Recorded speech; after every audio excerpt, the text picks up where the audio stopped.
That's our two bass drums. Going back and forth. Cool sound, but what happens if we put this in? Here's the original, and if we add this,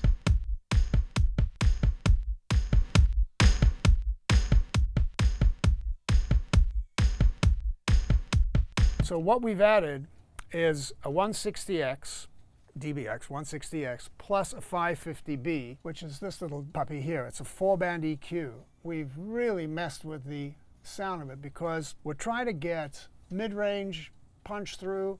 We've scoped out a whole bunch. We've taken out 240, but we're also boosting at like 100. It's good sound. We've done some basic EQ to it. It goes like this. That's without EQ, and here's with EQ. So you can hear all the mid-ranges popping through, and we've got some definition on the bottom end. But what's really going to make it really cut through is the addition of this compressor with another 4-band EQ ahead of it. Without, yeah, it's good, but this, that's the extra meat on the bone. Cool. Let's look at the snare.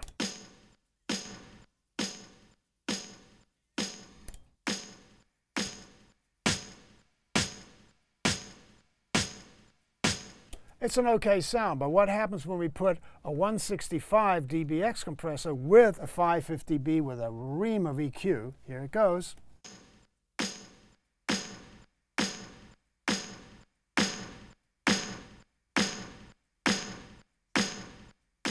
That's without.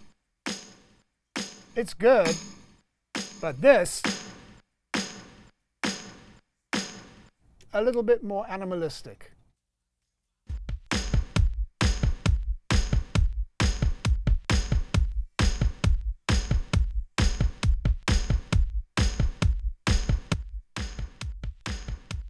Perfect. Right, the next thing is what we call the drum attack. And for this, we're going to be using the Transient Designer.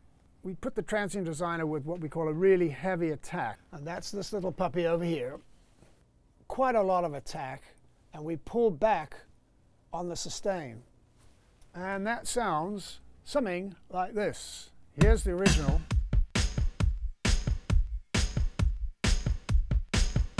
And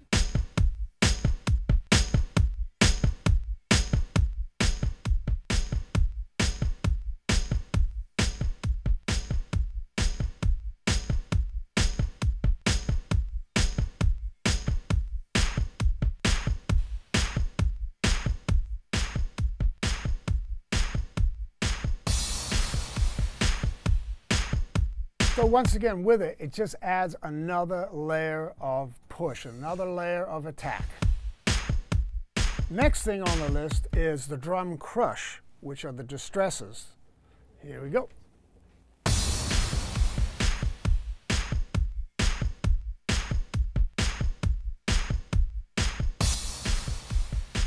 That's without the distresses,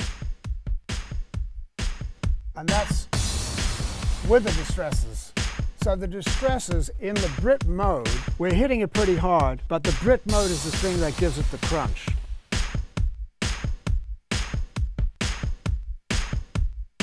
And now with it all in,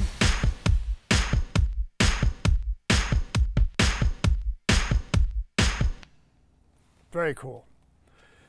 I think that's it for the drums. I think they sound rather lovely. Let's add the loop in and see how that all fits together.